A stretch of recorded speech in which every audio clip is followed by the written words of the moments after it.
Bonjour à toutes, bonjour à tous et bienvenue dans Bonjour chez vous. Aujourd'hui, on va parler d'oppression nocturne. Il est temps que ça cesse. Et je crois que pour certains d'entre vous, c'est le cri de votre cœur, ce désir d'enfin pouvoir trouver la paix dans votre sommeil. Et c'est ce qu'on vous souhaite et c'est ce qu'on croit que le Seigneur veut faire dans vos vies. Aujourd'hui, je suis accompagnée d'Aurélie et nous avons un invité, je dis très spécial, puisque c'est la première fois que nous l'accueillons dans Bonjour chez vous, le pasteur Mohamed Sanogo. Yeah. Bienvenue, bienvenue. Bienvenue, pasteur Merci, Mohamed. bonjour Evelyne. Quel honneur. Bonjour Aurélie. On est très, très heureuse Oui, on peut de le vous dire. accueillir, vraiment. Mais moi aussi très content d'être avec vous. Voilà, on voit souvent l'émission et je ne m'attendais pas à ce que forcément un jour je puisse participer à Bonjour chez vous. Donc voilà. Jérémy vous a partagé avec nous. D'habitude, les prières inspirées, D'habitude, c'est toujours. prières inspirées ou des Non, il programmes. faut partager, Voilà. hein. Ouais, voilà. Donc on est dans le partage. Vraiment. Bon, je pense que nos téléspectateurs vous connaissent bien. Les cultes de l'église Vase d'Honneur passent sur la chaîne EMCI, mais donc vous êtes le pasteur, le fondateur de l'église Vase d'Honneur, ou devrais-je dire des églises Vase d'Honneur, parce qu'il y en a un peu partout sur la surface de la Terre, mais vous êtes principalement à Abidjan, en Côte d'Ivoire. Oui. Et aussi le fondateur du ministère Message de Vie, Message de vie. depuis Donc, 1996, Voilà. si je me trompe pas. Message de vie existe avant l'église Vase d'Honneur. C'est ça. Voilà, Ok. depuis 1996, officialisé en 98. Et voilà, avec Message de vie, on parcourt tous les pays pour annoncer l'évangile. C'est ça, parce que les Des gens actions. vous voient comme pasteur, mais vous avez vraiment un cœur d'évangéliste également. J'ai commencé par l'évangélisation. On avait Et- fait ensemble une rubrique C'est mon histoire d'ailleurs à l'époque. Je ne sais pas si vous vous en souvenez. Ah Et si, ça me revient. c'est ça, et Ça vous me aviez revient. partagé les croisades que vous faisiez Voilà, et on avait pu voilà. découvrir un peu ce cœur d'évangéliste que vous avez. Hein. Voilà. C'est d'abord là le fardeau. Oui. Et puis l'église est venue après pour former des disciples, pour voilà, aller faire la mission. Amen. Jésus revient, il faut que la terre entière Amen. entende parler du Seigneur. Vraiment, vraiment. En tout cas, merci beaucoup d'être là. Et aujourd'hui, alors, vous allez être coach. Vous allez voir tout au long de la semaine, vous allez changer de casquette. Mais aujourd'hui, vous allez être coach. Vous allez faire la rubrique Conseil du coach. Ok. Et vous allez nous dire comment vaincre les oppressions nocturnes. C'est bien ça? Effectivement, comment vaincre les oppressions nocturnes. Alors, avant la rubrique, juste savoir qu'on a 3 types d'oppressions nocturnes qui sont en fonction d'où l'oppression vient. Est-ce qu'elle est l'origine de notre corps ou c'est une oppression qui vient toucher notre âme ou qui vient toucher notre esprit? La Bible dit que notre être tout entier, l'esprit, l'âme et le corps soient conservés purs. Donc, on peut avoir des oppressions nocturnes à partir du corps et où on en voit à partir de ses émotions, de l'âme, voilà. Et donc, les plus compliquées, c'est laquelle la plupart des personnes sont souvent confrontées, c'est celle au niveau de l'esprit. Et là, bon, dans le conseil, on va rentrer plus en détail. C'est Génial. beaucoup plus On a facile de hâte. régler le premier point corporel, mais bon. Ah ah, ok. Donc il y a des dimensions Ah de ouais. difficulté. Bon, bah, vous Il y a allez des nous dimensions, partager voilà. tout ça. Voilà. Vous nous mettez l'eau à la bouche là. clair. On a presque envie d'aller tout de suite à la rubrique. Excuse-moi Aurélie. Hein. Non, mais je comprends moi aussi, hein, j'en ai Toi aussi. envie. Mais on va garder ça parce qu'avant ça, on va faire la pensée du jour. On va voir quand même c'est quoi une oppression nocturne. Pour certains, c'est peut-être très clair, pour d'autres pas. Et puis, on va voir surtout qu'on peut en être libre avec donc Aurélie dans la pensée du jour.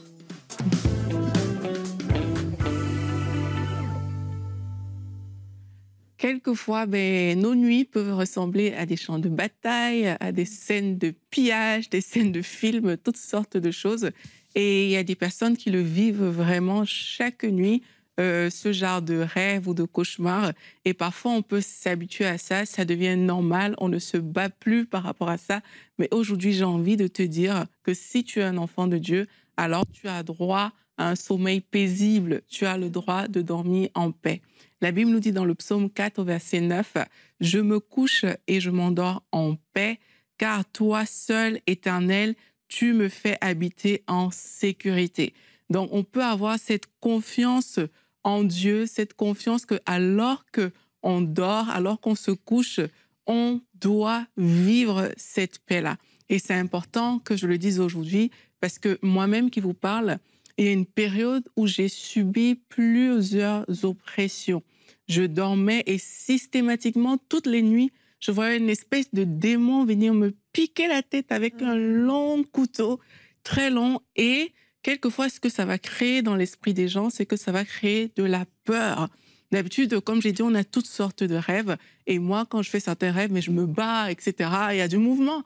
Mais là, il y a une peur qui voulait s'installer parce que je me disais, mais là, je ne réagis pas. Comment ça se fait que je suis toujours piquée? Qu'est-ce qui se passe? Etc., etc. Et quelquefois, c'est ce qu'on peut vivre. On peut rentrer dans la peur et par la grâce de Dieu, j'en ai parlé autour de moi, etc. Et je décidais vraiment exprès que je vais dormir en paix. Là, il fallait éteindre la lumière. J'éteignais la lumière. J'ai décidé que je ne vais pas laisser cette chose-là venir me dominer parce qu'en tant qu'enfant de Dieu, on doit pouvoir dormir en paix.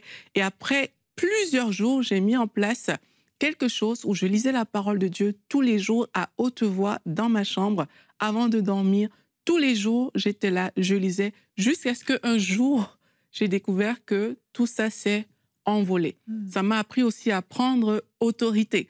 Vous voyez, parfois, on a juste peur, on ne se lève pas assez. Mais quand tu lis la parole, tu te nourris de la parole, tu pourras prendre autorité sur ces choses-là. La Bible dit, tu ne traîneras ni les terreurs de la nuit, ni la flèche qui vole de jour. Donc, si aujourd'hui tu vis des oppressions nocturnes, je veux t'encourager à dire non, à te fâcher contre ces choses-là et à dire ça ne se passera plus ainsi. Avec le pasteur Sanogo, on va voir les différents types d'oppression, comment réagir, mais il faut déjà que tu te positionnes. Ce n'est pas normal en tant qu'enfant de Dieu de perdre sa paix, de mal dormir à cause des oppressions. Lève-toi, prends ton autorité, prends ton courage. Le Seigneur est avec toi pour veiller sur tes nuits aussi. Amen. Merci Aurélie pour cette pensée témoignage. Oui, j'ai vécu. C'était dur. C'est bien, je me souviens de cette période, tu nous en avais parlé effectivement. Et peut-être que certains qui nous écoutent sont rejoints par ça, se disent mais moi aussi je fais des rêves de ce genre-là, on m'attaque, oui des fois on me frappe, on me transperce, mais d'autres c'est un type différent, c'est un stress, une inquiétude, vraiment tous les soirs, toutes les nuits, cette peur au ventre, ce stress, cette peur du lendemain, qu'est-ce qui va se passer, comment je vais faire ci et ça, et ça crée des insomnies monumentales. Ouais, il y a toutes sortes en fait de types, certains ça va être ça, des cauchemars, d'autres ce qu'on appelle mari de nuit, femme de nuit, etc. On a des relations sexuelles pendant notre sommeil et toutes ces choses-là en fait ne sont pas normales et je pense que c'est important de le dire parce que certains vivent avec ça depuis des années. Je parlais dernièrement avec une sœur, elle me dit depuis que je suis enfant, toutes les nuits, je fais les mêmes cauchemars. Toutes les nuits, je fais les mêmes choses. Et c'est une femme adulte. Elle est plus âgée que moi. Je me suis dit, mais mince, ça veut dire qu'elle subit ça depuis tellement d'années. Et je tenais, oui, à dire, c'est pas normal, en fait.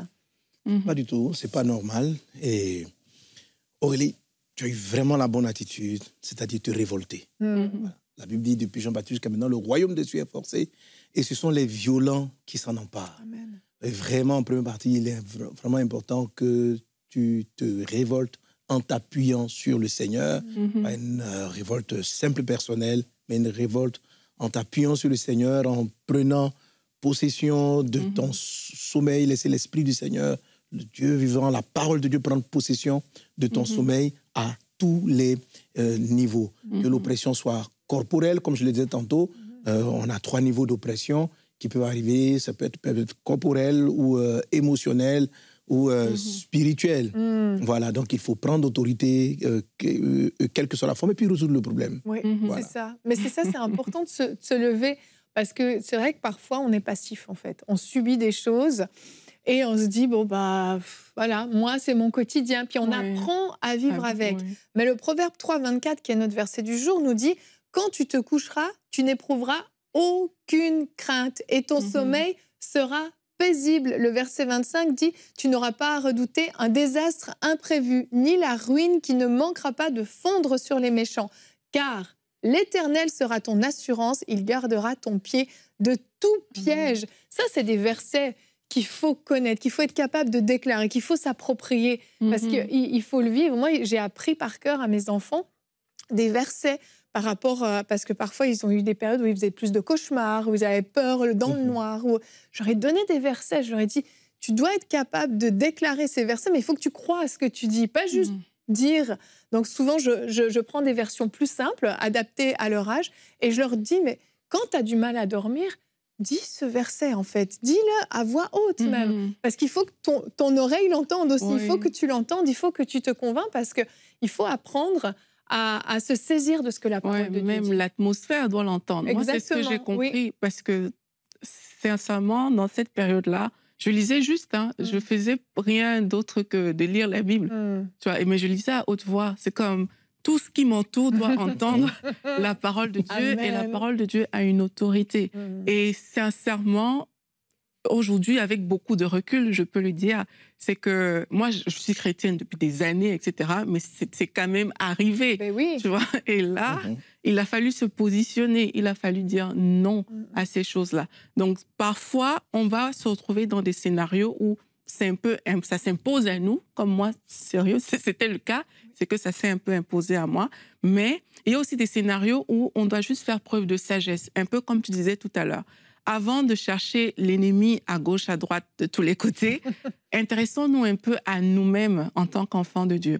Est-ce que, comme tu as dit, est-ce qu'il y a des inquiétudes qui sont dans mon âme et qui agitent mes nuits?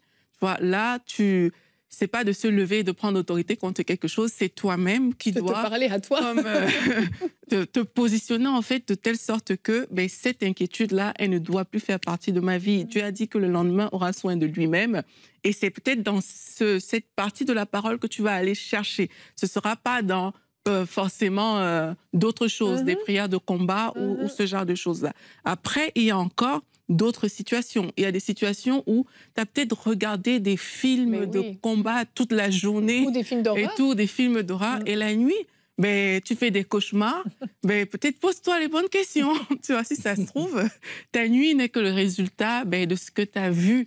Et parfois, on est tellement habitué dans cette adrénaline de film, de ceci, que vraiment, dans des saisons, on peut se sentir oppressé. Mais c'est juste que tu ne regardes pas les bonnes choses. Il faut arrêter de regarder ça. Et même, je fais une parenthèse par rapport aux enfants. Parfois, on expose des enfants à certains types de contenus. Ils font des cauchemars. Et puis, tout de suite, c'est comme le diable, machin, ceci, cela. Il faut se poser des questions d'abord sur nous avant d'aller voir ailleurs. Est-ce qu'à mon niveau, les choses sont quand même mises en place pour ne pas être sujette à des cauchemars? Si c'est mis en place, OK. Maintenant, si le cauchemar arrive et que j'ai rien fait pour... là, il faut vraiment, comme on a dit, se saisir de la parole et prendre autorité certaines choses. Exact. Je propose, Pasteur Mohamed, qu'on entre dans votre rubrique un peu plus tôt, parce que je crois que les gens veulent dire, OK, comment on fait? Mais c'est super, Aurélie, tu as tellement bien entré dans le sujet, super bon conseil. Voilà, super bon conseil. Donc, on y va, on va. Avec la rubrique Conseil du coach.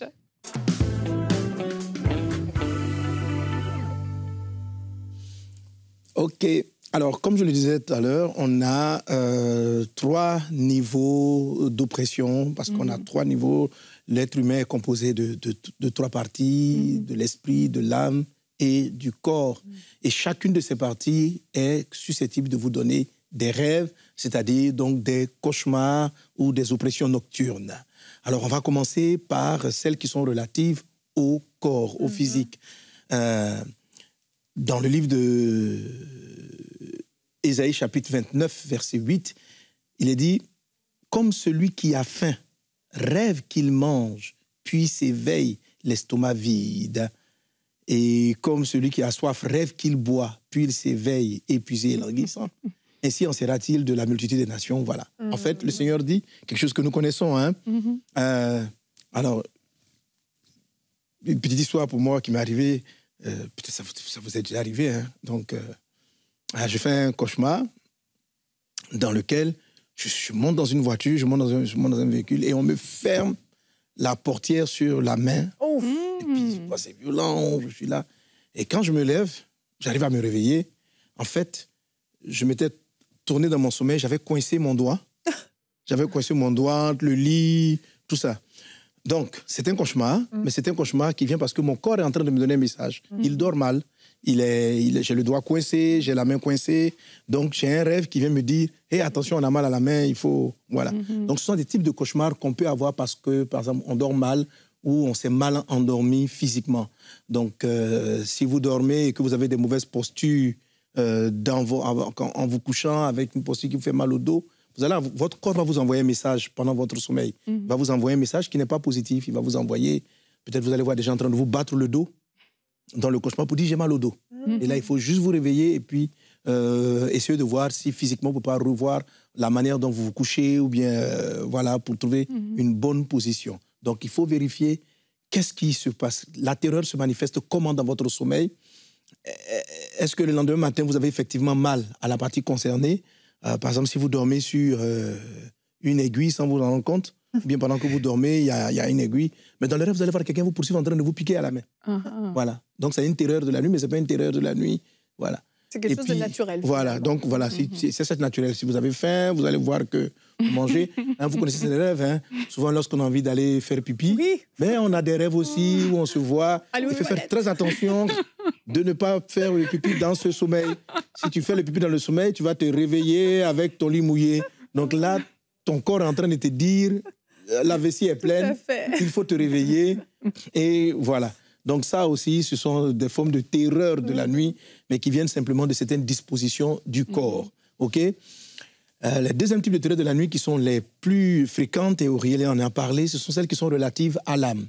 Ecclésiaste chapitre 5, verset 3 nous dit, Ecclésiaste 5, 3 nous dit, « Car si les songes naissent de la multitude des occupations, la voix de l'insensé se fait entendre dans la multitude des paroles. » Les songes naissent de la multitude des occupations. C'est-à-dire, les choses qui occupent nos pensées créent des rêves.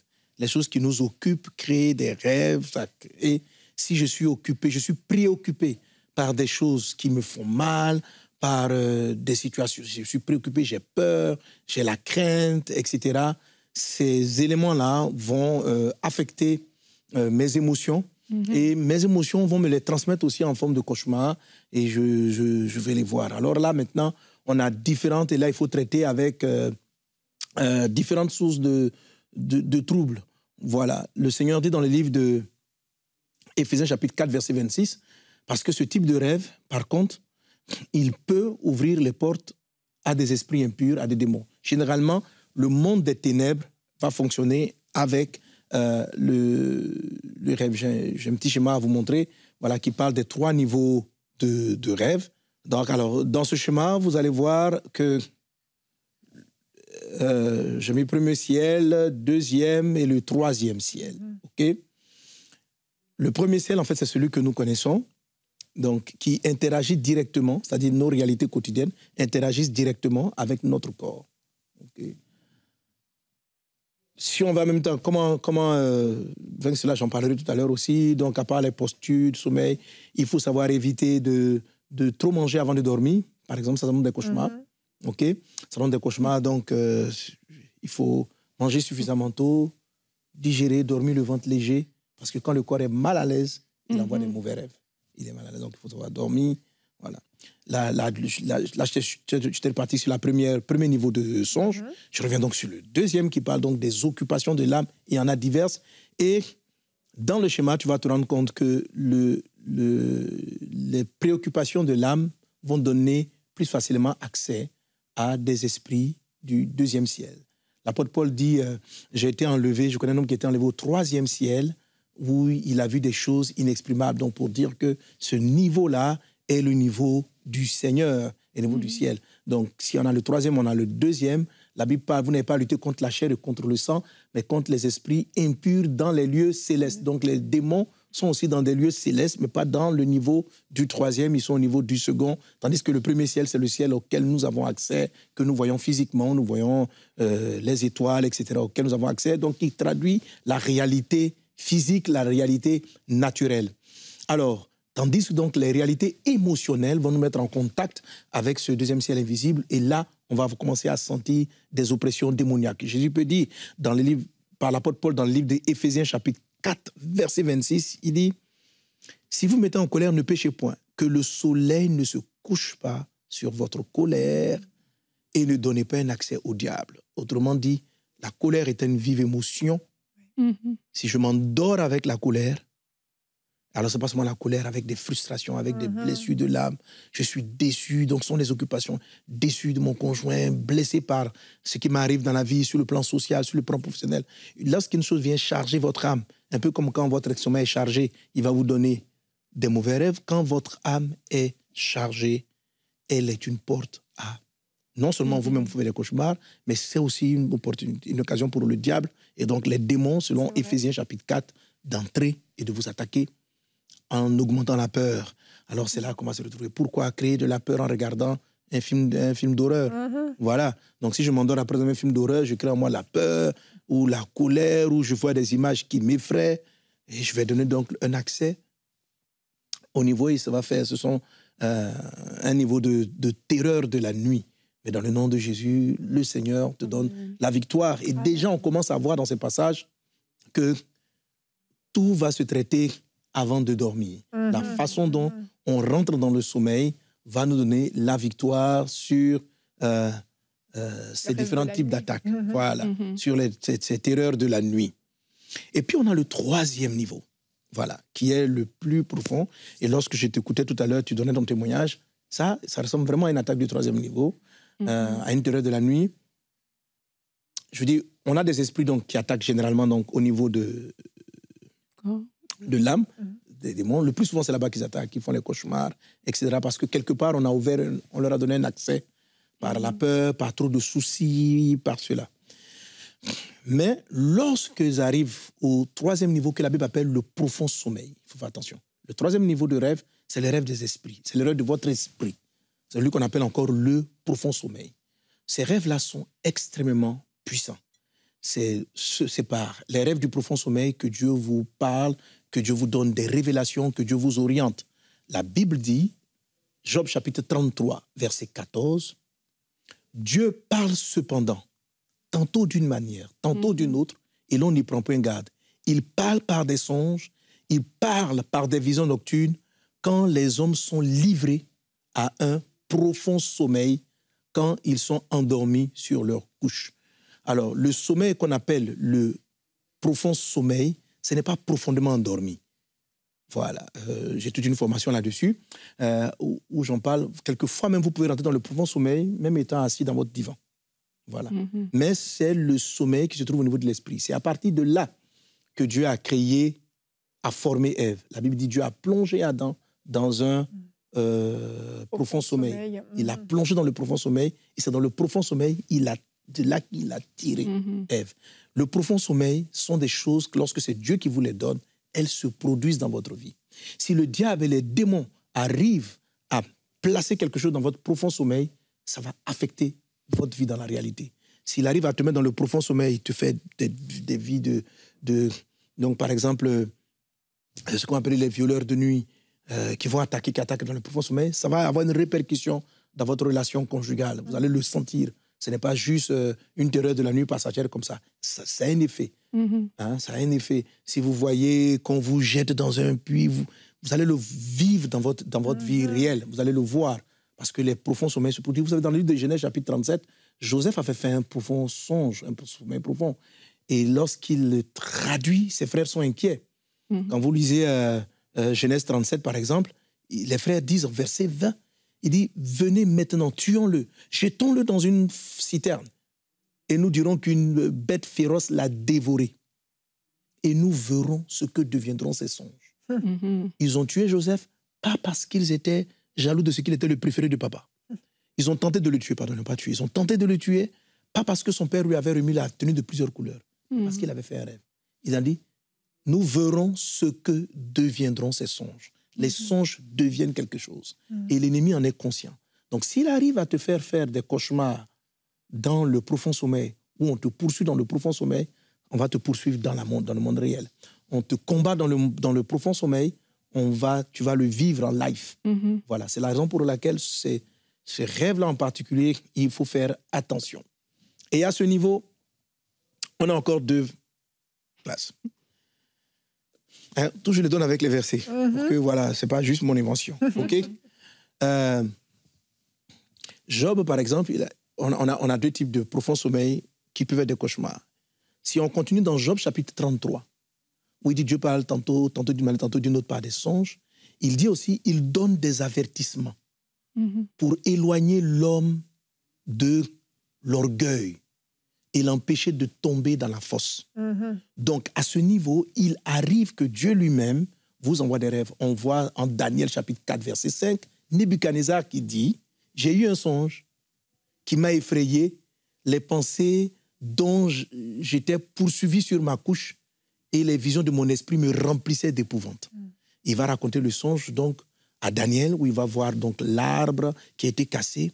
Et Daniel va lui interpréter le cauchemar en lui disant que Dieu était en train de l'avertir pour qu'il soit humble et qu'il était menacé de devenir fou. Donc là, c'est un cauchemar dans lequel Dieu vient apprendre à la personne à rester humble. Mais même si derrière ça, ce sont des démons de folie qui étaient en train de l'attaquer au niveau de son profond sommeil. Le but, mais Dieu avait permis cela, que Dieu te protège. Amen. Amen. Alors, si vous faites des cauchemars, demandez à Dieu, simplement, Seigneur, qu'est-ce que cela signifie? Et puis, rapidement, le deuxième type de sommeil négatif, c'est bien sûr des attaques de démons. Alors, comment on règle tout ça? Le premier, c'est très facile, on le sait. Dormez bien, ne mangez pas avant de dormir, évitez les écrans, évitez les écrans lumineux avant de dormir, évitez 30 minutes, 1 heure avant de dormir, lisez que du texte écrit, pas des écrans, ne lisez même pas la Bible sur votre écran, c'est pas bon. Voilà, ne lisez même pas la Bible sur votre écran, lisez la Bible en papier, c'est préférable, parce que ça, l'œil est la lampe du corps, ok? Donc, voilà. Et puis, deuxième chose, déchargez-vous pour ce qui est de l'âme, déchargez-vous. Avant de vous endormir, priez toujours avant de dormir. Et assurez-vous que vous vous déchargez. Matthieu 11, 28, venez à moi, vous tous qui êtes fatigués et chargés, déchargez-vous. Et dit, je vous donnerai du repos.